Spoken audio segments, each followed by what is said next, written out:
Okay, next on the agenda, the superintendent's report. First, we'll start with a resolution on assessment and accountability.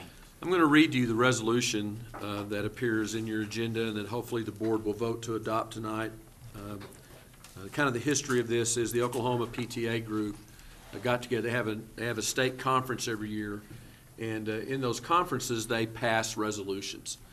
And this year they passed a resolution on assessment and accountability. And you know, I think it goes back to all the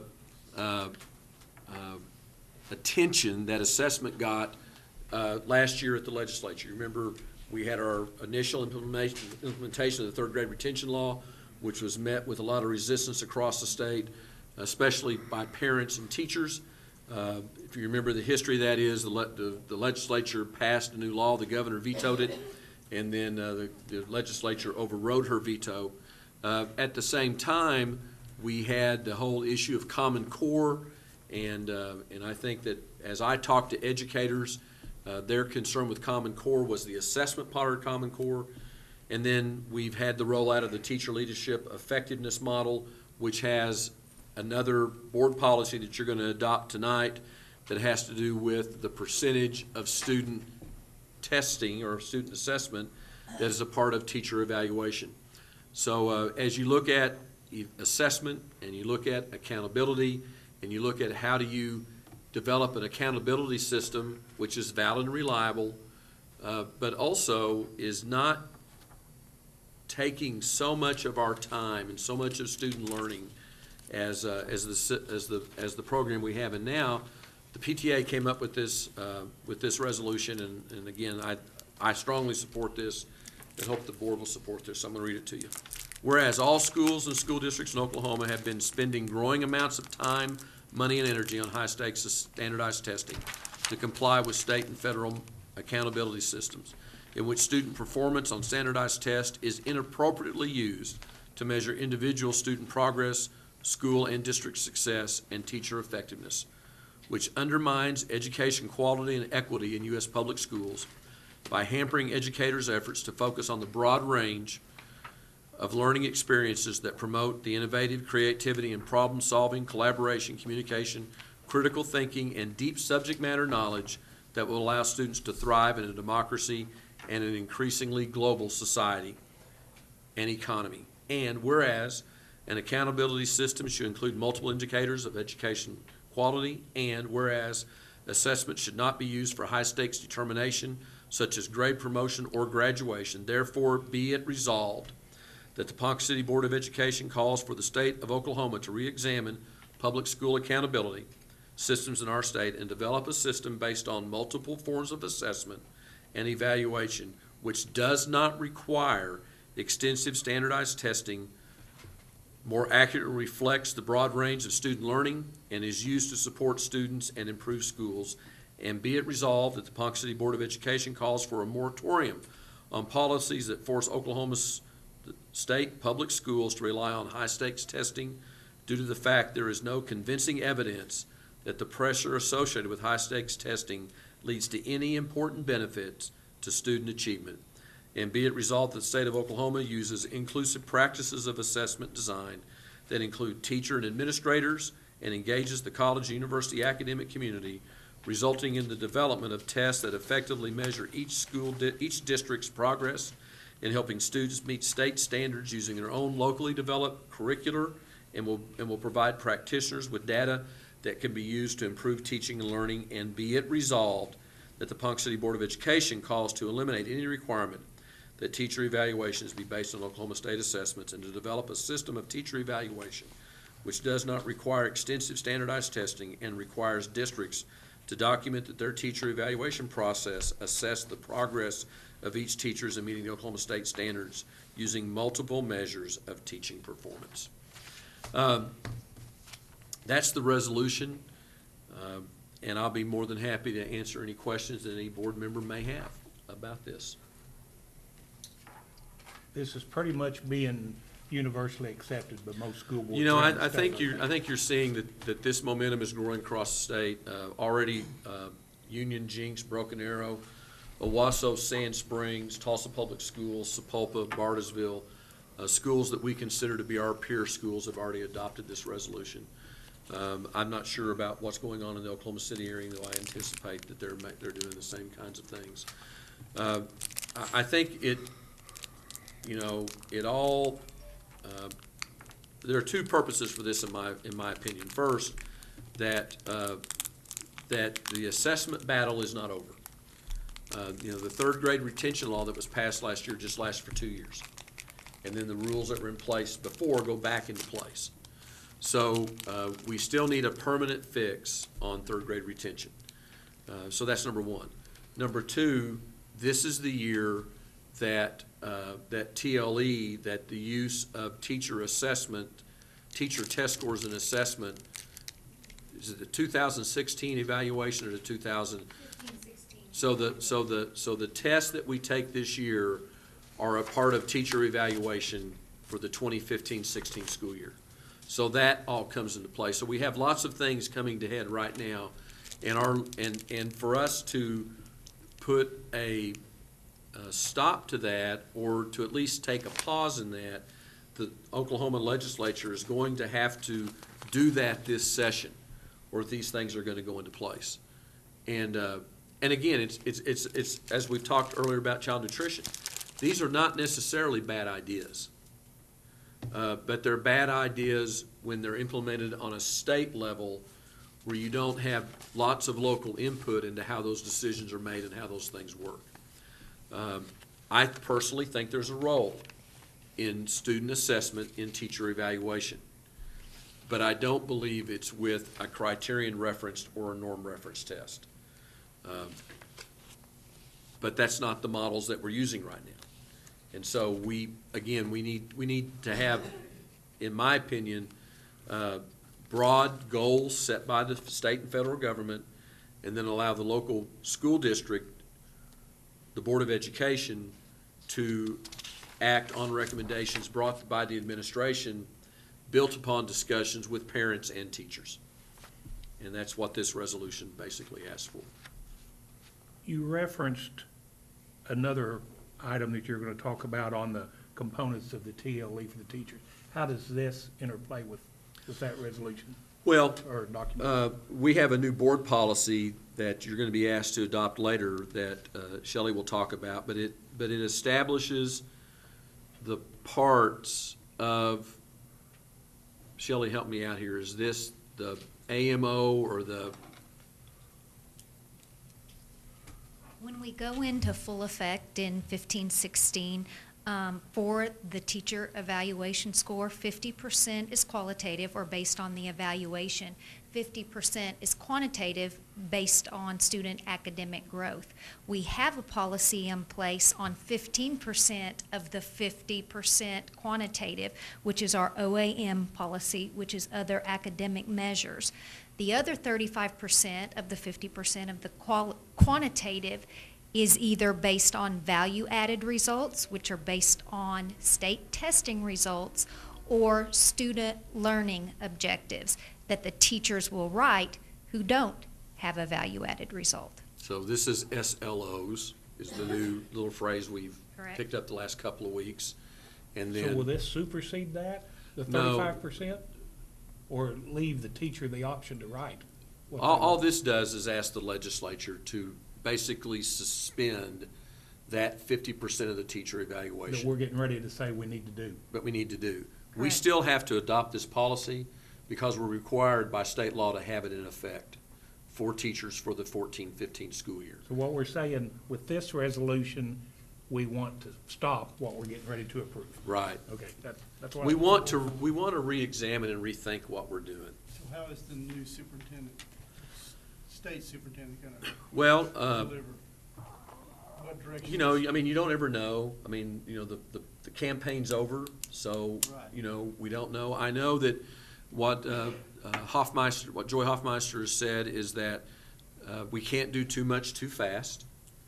We need to proceed slowly. And so we don't know exactly what her first initiative is going to be. I know that in conversations that I've heard when I've been in an audience with her, that she thinks that that the 50% needs to be, especially the value-added part and the SLO part, needs to be a local decision, that some districts may want to do value-added, and that's fine, but it should not be a state mandate. And that she believes that the state assessment part of it should be a state assessment that measures student growth, okay? That it should not be a state assessment that we currently have, but it should be a growth model, and it should be based upon multiple measures. It should not just be one test score or one set of tests that determine where a student is. I think that Joy is open on all this. It's just, I think what she wants to see is us develop a consensus across the state of something we can all say that we agree with. And by all, that means the business community, members of the legislature, educators, and parents, that we all come to agreement on what we believe. She's already called for reform of the A to F grade card or the statewide accountability system.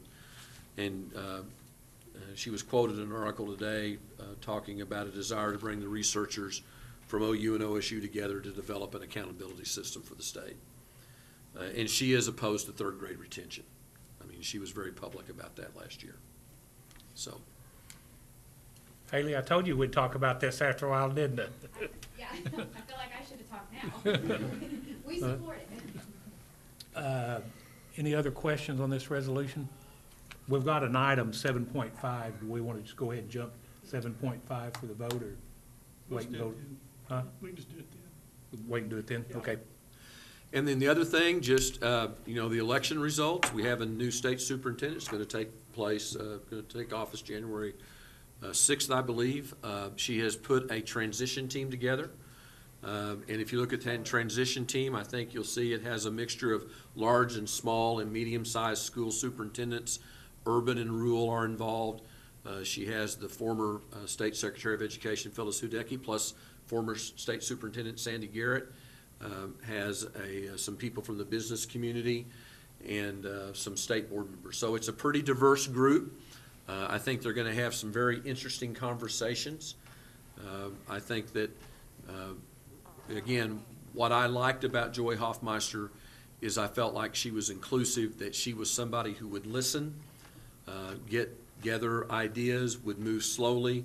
But I also do not have any doubt that when she develops her opinions, she's going to move pretty forcefully on those opinions. So I think we have an interesting 4 years ahead of us.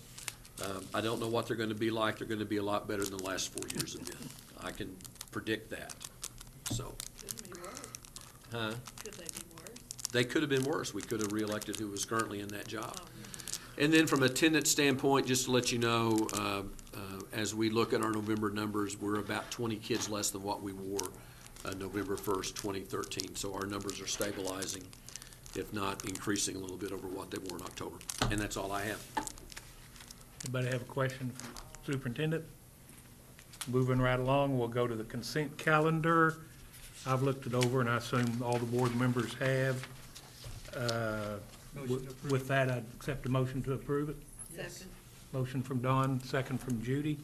Call for the vote, Jan? Mr. Newsom? Aye. Mr. Riley? Aye. Mrs. Troop? Aye. Mr. Clark? Aye. Motion carries. Item 7.1, consideration of and vote to approve or not approve the following district financial reports. A through K were talked in detail in the Finance Committee. We have a raffle request from Liberty School, and then the Activity Fund and Treasurer's Report. I'd accept a motion to approve 7.1. So moved. Motion from Don. Second. Second from Marvin. Question, comments? Call for the vote. Mr. Newsom? Aye. Mr. Riley? Aye. Mrs. Troop? Aye. Mr. Clark? Aye. Motion carries. 7.2, consideration of and vote to approve or not approve agreement with the Payne Education Center for energizing readiness training. This is some literacy training, I guess, for new teachers that they So pre-K and The kindergarten. pre-K through kindergarten. It was a very good deal that had an opportunity over one of the fall breaks, I think, for them to attend. I'll make a motion to Have a- approve 7.2. Have a motion from Judy to approve 7.2, a second. Second. From Marvin. Question or comments? Call for the vote, Jan? Mr. Riley? Aye. Mrs. True? Aye. Mr. Clark? Aye. Mr. Newsom? Aye. Motion carries. 7.3, consideration of and vote to approve or not approve agreement with Catapult Learning for Literacy First Phase 2 training. This is about $12,000, and I guess it's some annual training for new teachers. Catapult is Literacy First. Motion approved. Motion from Don, a second. Second. Second from Marvin. Comments or questions? Call for the vote, Jan? Mrs. True? Aye. Mr. Clark? Aye. Mr. Newsom? Aye. Mr. Riley? Aye. Motion carries. 7.4, consideration of and vote to approve or not approve new board policy on evaluation and student academic growth.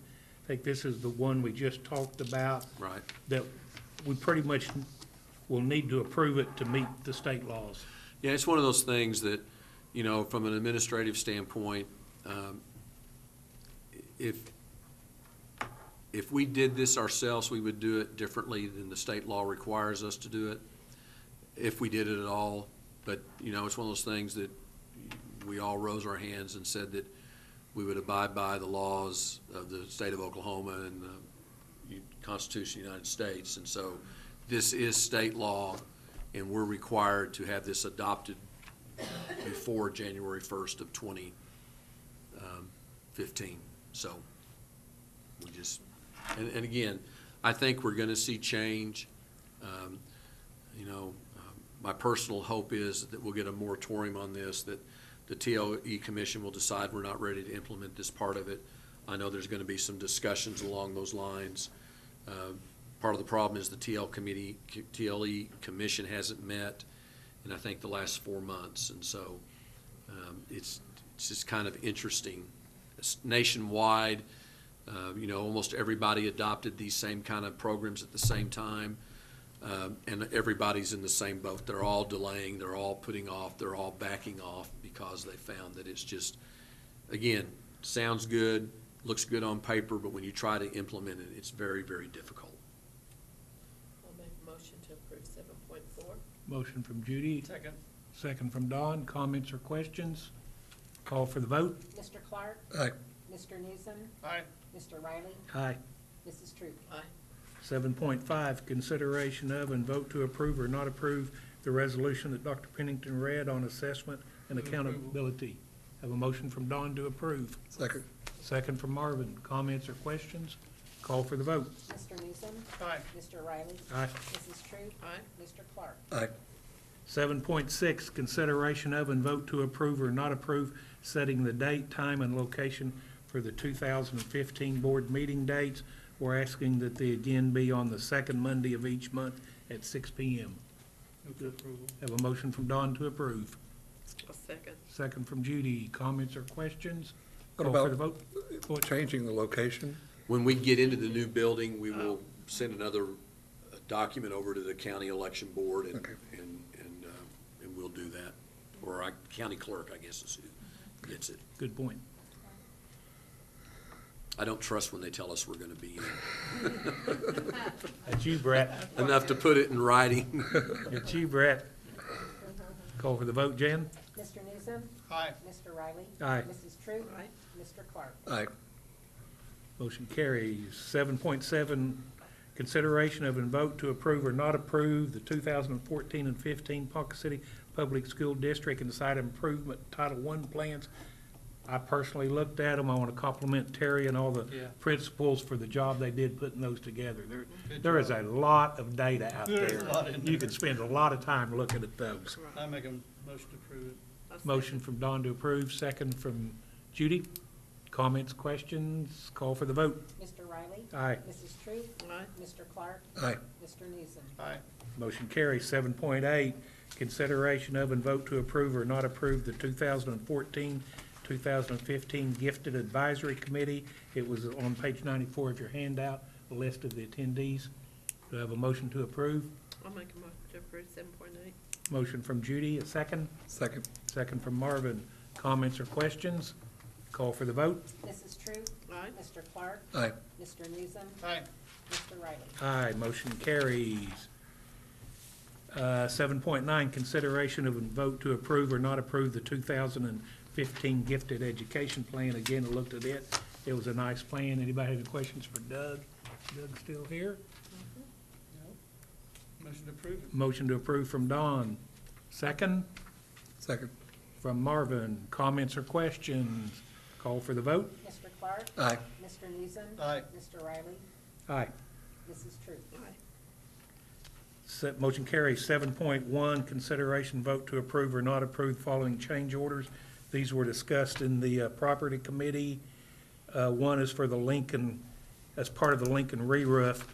About a year or so ago, we brought in engineers to determine which school buildings were safe tornadoes as a result of the more tornado. The engineer said that the lid, so to speak, on top of the rooms over at Lincoln, that are concrete rooms, really needs to be fixed differently to make it FEMA approved to be a safe room. So while we've got the roof torn off, fixing the roof is now really the time to go ahead and fix the concrete seal on top of the safe room. That is A. B, change order, Union Elementary. It was actually a credit for $24,000. We should always like credits. It was part of the contingency fee. C is a change order for the East Grand. It was a small credit of $6,000. And D was a change order for Woodlands Elementary remodel. I think it was a minor credit of $1,000. So with that said, A through D. let's approve them all in, okay, motion from Don to approve A through D. Comments or questions? There was, on page 95, there's a minor typo, and about $18 million difference, but you can tell by looking at it, there's an extra zero added. Oh, So I've already instructed Jan to that would have correct been that. nice so- to get 18 million extra. So we've already got it corrected. Oh, I'd rather had the money, but thanks for catching it, Marvin. Very good. Call for the vote. I didn't have a second. Oh, I'll Or I second didn't it. hear it. Judy. Okay. Mr. Newsom? Aye. Mr. Riley? Aye. Mrs. Troop? Aye. Mr. Clark? Aye. Motion carries. 7.11, consideration of and vote to approve or not approve renumbering board wards to bring district into compliance with school board member election cycle contained in a state statute. And I would really confuse you, so I'll let Dr. Pennington explain that. It came to our attention when we filed the paperwork for, that we approved last month for our upcoming board elections, that our ward numbering system was not in compliance with state statute. If you look at the statute, back in 1990, so my guess is this was probably a part of 1017, they dictated how ward seats should be numbered for 5-member districts. And it's really pretty simple. If you were in 1991, Ward 1 would be, the election for Ward 1 would be in 1991. So ones would be 1 and 6, 1992 would be 2 to 7, 93 would be 3 to 8, 94 would be 4 to 9, and 95 would be 5 to 0, and then they would just alternate from then on. That didn't apply to this district in 1991 because you had a 9-member board. And when we redrew our districts in 2000, we had a 7-member board. 2004, the board voted to reconstitute to a 5-member board. And so we had a 5-year time span in there where we had some 3-year seats and some 4-year seats as we tried to get everybody on a 5-year cycle. I'd like to say that that particular provision wasn't in the law book when I read it in 2004 when I was figuring all that up. I think it probably was. I just, for some reason, didn't see it. And we didn't have any issue with it because, you know, we had elections, people served 5-year terms. And when we redid those districts, what we did is we tried to keep the numbers that we had, and I really think that the 2 people who decided not to run again were in Ward 6 and Ward 7. So we just rolled them into the 5 wards we had and kept the kind of the numbers that we had. I really don't remember. But About 3 years ago, the state of Oklahoma put in a new computer system between the county election board and the state election board. So now when the counties approve resolutions, when they enter into the system, they go to the state election board, and the state election board now catches inconsistencies. And so that's what happened. The state election board caught our inconsistency. The reason it didn't catch it 2 years ago is because the last two elections we've had, 3 and 8 and 4 and 9, those are the two wards that are right, that match up with the system that the state put in place. So to make all this right, we need to make our current Ward 1 needs to change its number to 5. Current Ward 2 needs to change its number to 1. 3 and 4 stay the same, and our current Ward 5 becomes Ward 1. So that's what I'm asking you to do. Do we have to do it? No. State election board lady told me, you guys do whatever you want. We'll put on the ballot whatever you send us. But we do have a law that says this is the way it ought to be, so we should do it the way they say to do it. This is not affecting anybody's current term. It's not going to affect the board election. The 2 seats that were going to be up for election in December, the individuals that hold those seats or the districts that are represented by those individuals will still be up for re-election. It just means they'll have a different number. So if, Don, if you have some campaign signs created that says vote for me for Ward 5 or Ward 1, you're going to have to change them. Or Marvin, if you've got some signs, if you've got signs built, you're going to have to switch your signs. Maybe you can do that. So anyway, I guess you couldn't because you're Ward 2, not Ward 1. So, I mean, I know it gets kind of, I'm confused. I hope you are too. See why I didn't want to explain it? But we're going to be in compliance now, and from now on, we will be right with the state election board, and we're going to have to do a few things. The good thing about it is the ward descriptions, which are the most expensive part of this, we just have to change the very first part where it says District 1, whatever it is. We just change the number there. The legal descriptions stay the same. On the maps, we have to change the numbers. But really, it really is not a big deal. I just wish I'd have caught it when we redid our lines in 2010. But I didn't. It's my fault. Because we didn't, left it the same, and then in 2 years, it's gonna come back again. The computer's gonna hit it, and they're gonna say, Yeah. why didn't we change this? So That's right. So we might as well do it now. So with that said, I'd accept a motion to approve 7.11. Move approval. Motion Second. made by Marvin and second from Don. Comments, questions, call for the vote. Mr. Newsom. Aye. Mr. Riley. Aye. Mrs. True. Aye. Mr. Clark. Aye. And I forgot to mention, I consulted with our district attorney before bringing this recommendation, and he concurred that this is what we ought to do. And the next item is just, since we now have new district numbers, not new districts, the numbers are different, we need to redo the resolution that we passed last month calling for the election. So I'll accept the motion to approve 7.12. So moved. Motion from Don, second from Second. Marvin. Comments or questions, call for the vote. Jan? Mr. Riley. Aye. Mrs. True. Mr. Clark. Aye. Mr. Newsom. Aye. Motion carries. 7.13. I don't believe we need an executive session. Do we have to vote to not have one? Nope. Skipping right on past 7.3, skipping past 7.4 and 7.15. 7.16, consideration of and vote to approve or not approve recommendations for termination, reassignments, resignations, and employment of personnel, which was page 99 through 101 on your packet. Comments or questions? Motion to approve from Yes. Dawn. Second from Judy. Comments, questions, call for the vote. Mr. Clark. Aye. Mr. Newsom. Aye. Mr. Riley. Aye. Mrs. True. Motion carries. Item number 8, new business. Anybody have any new business? We have no new business. Item 9, adjournment. How about a motion to adjourn? Motion from Judy and a second from Second. Marvin. All in favor say aye. Aye. Opposed, same sign. Meeting adjourned.